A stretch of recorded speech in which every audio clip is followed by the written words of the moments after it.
Welcome to this session of the whiteboard. So, it's August 2026, and Manchester City have just agreed to sell Rodri to Barcelona for £65.4 million. The medical still needs to be wrapped up, but the decision is made.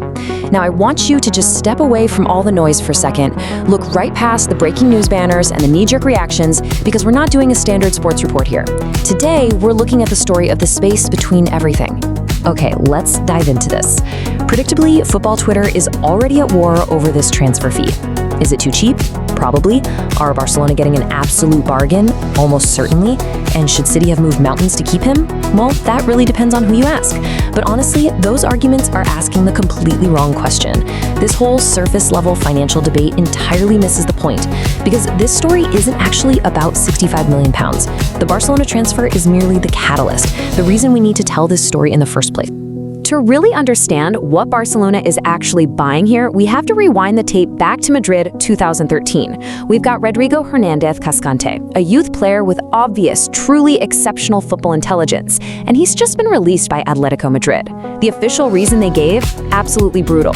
They said he was not physically built for elite football. At 17 years old, they decided he lacked the stature, the explosive power, the sheer physical presence they demanded. Think about that for a second. A future Ballon d'Or winner completely discarded just because of his physical frame. Now, what happens next is what makes his development path so highly unusual, because he doesn't go on some vengeful, explosive comeback tour. Instead, he had Villarreal, who give him this rare, precious freedom to just develop at his own pace. And during this crucial window, he does something you literally never see. He enrolls at Jaime I University in Castellón. While other elite prospects are highly curated in these polished academy pipelines, Rodri is out there doing his own laundry in the student dorms. He's driving around in a secondhand Opel Corsa. He's formally studying business administration and management, learning exactly how systems and organizations function. And remarkably, he doesn't just abandon all that when his football career blows up. He quietly completes that business degree in 2021, right in the middle of playing in the Premier League. Fast forward to 2018, and Atlético Madrid are closely watching what's developing over at Villarreal. They're looking at the exact same player they cut at 17, but now he's composed, he's rare, he's dictating the pitch.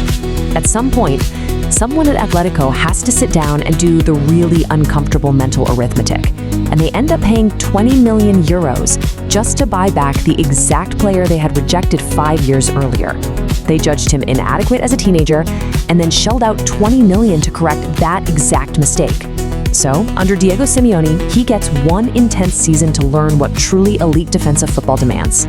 And you know what? That single season is enough to earn what comes next. In July 2019, Manchester City activate his release clause. £62.8 million. That was a club record fee at the time. Pep Guardiola was looking for Fernandinho's successor, and the entire football world universally agreed that this young midfielder was the answer. It perfectly set the stage for what absolutely everyone assumed would be a seamless transition into one of Europe's most dominant sides. But it wasn't seamless, not at all. In fact, here is his own incredibly blunt, unvarnished assessment of his first season under Pep Guardiola. He straight up called it a disaster. Now, Rodri hadn't magically forgotten how to play football. His technical quality was firmly established. But underneath the surface, there was a massive problem. The issue wasn't Rodri's football, it was Guardiola's football. It was the enormous cognitive distance between the specific game Rodri had spent years learning and the incredibly complex game he was now being asked to play. And this brilliantly illustrates exactly what went wrong during that transition. Over at Atlético, under Simeone, the defensive midfielder exists safely inside a tight, rigid structure. You have compact horizontal lines, clear defensive triggers, and basically walls built all around the role. But at Guardiola's Manchester City, the defensive midfielder is the structure. He operates entirely as a lone single pivot out there in vast, open spaces. If Rodri stepped forward at the wrong millisecond, the entire space behind him was completely exposed. But if he stayed too deep, possession just stagnated. It's a role built entirely on thousands of micro-decisions, all having to be made at absolute maximum speed. Now, Fernandinho had the sheer reactive speed to cover those massive spaces whenever City's direct, high-tempo wingers, guys like Leroy Sané or Raheem Sterling, ended up losing the ball. But Rodri simply was not that kind of player. So Guardiola does something absolutely fascinating. He actually rebuilds parts of his entire team just to create the right environment for Rodri. He shifts the profile of his wide players, moving toward ball retention specialists like Jack Grealish and Bernardo Silva. What does this do? It drastically reduces explosive turnovers. It creates a much more controlled, slower environment where Rodri could safely develop his positional intelligence without being constantly punished. And from his second season onward, the business student completely masters the system. He begins to absolutely control games. But here's the thing, he doesn't do it through flashy dribbles or these explosive moments of individual brilliance. He doesn't simply play the game, he controls time itself. When Manchester City have the ball, he dictates the entire tempo. He'll take just one calculated touch that instantly dissolves the opposition's pressure. He shifts the ball a few yards, and suddenly 3 of his teammates have passing options they literally didn't have a second ago. He creates this illusion of complete stillness while actually deciding what the entire team is going to do next. He is the guy creating the exact conditions for the highlight moments that everyone else remembers. Let's move to and see how this builds, because this next tactical shift really explains everything. Between 2022 and 2024, Guardiola evolved City's shape into this incredibly fluid 3-2-2-3 box midfield. A center back, usually someone like John Stones, steps up right into the midfield during the build-up phase. This forms a double pivot right alongside Rodri, and what this brilliant little invention does is create almost unbreakable possession. But far more importantly, it finally provides structural cover. With that dangerous space behind him heavily protected, Rodri is fully unleashed. He can push much higher up the pitch, and he suddenly transforms into a very genuine attacking threat.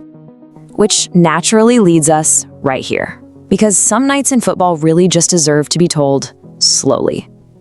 June 10th, 2023, Istanbul, the Champions League final. 68 minutes gone. The match is incredibly tense, completely locked at 0-0. And then, directly because of that exact tactical architecture we literally just looked at, Rodri arrives perfectly in space at the edge of the penalty area, totally unmarked. He strikes it so cleanly, the net moves.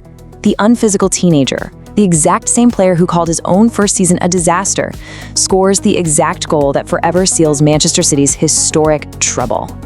Now, what's really interesting about this slide is what happens when you actually remove him from that system.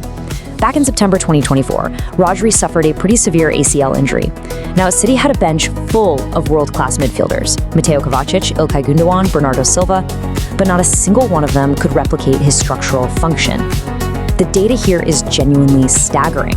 With Rodri on the pitch, City's loss rate sat at just 11%, but without him, it nearly doubled to 21%. That gap isn't just statistical noise. That right there is the undeniable fingerprint of a player doing something that literally no one else is going to do. He carefully returns to the pitch in May 2025, getting back up to speed just in time for the 2026 World Cup over in North America. Naturally, there were a lot of questions about his physical readiness. Well, those questions didn't last very long at all. He completely anchored a Spanish team that ended up conceding only a single goal across 8 matches. And if you look at the final against Argentina, the numbers are just absurd. 99 minutes played, 101 out of 105 passes flawlessly completed. 80% of his duels won. Spain are crowned world champions, and Rodri absolutely controlled the final, rightfully taking home the golden ball as the very best player of the entire tournament. And this is where the profound historic weight of it all truly arrives. He joins an impossibly exclusive club. By holding the FIFA World Cup, the UEFA European Championship, the UEFA Champions League, and the Ballon d'Or all at the exact same time, Rodri becomes one of only 7 players in the entire history of the sport to achieve this. Let that sink in. He's also the first Premier League player ever to complete this specific set. It's an incredible journey, right? From the discarded teenager doing his own laundry in Castellan to the absolute undisputed center of world football. So the crucial point is, when we're looking at this Barcelona transfer, we really have to understand that replacing a position is not the same thing as replacing a function. What Barcelona is actually acquiring here is a machine.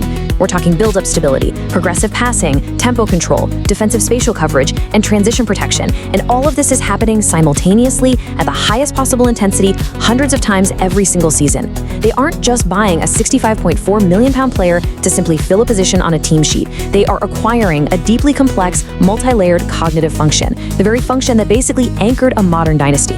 Which ultimately brings us to the underlying reality of this entire transfer. Look, on paper, selling a 30-year-old with a recent ACL tear and only 1 year left on his contract, that's clean, solid logic. But underneath that logic lies a much harder question. Is Manchester City really letting him go because he's declining? Or is it because the club understands that the specific, intricate, heavily experience-dependent era of football he represented has simply run its natural course? Eventually, football clubs reach a point where the players who defined one glorious chapter just cannot be the foundation of the next. The system itself is fundamentally changing, and the man who is quite literally the space between everything is finally going home.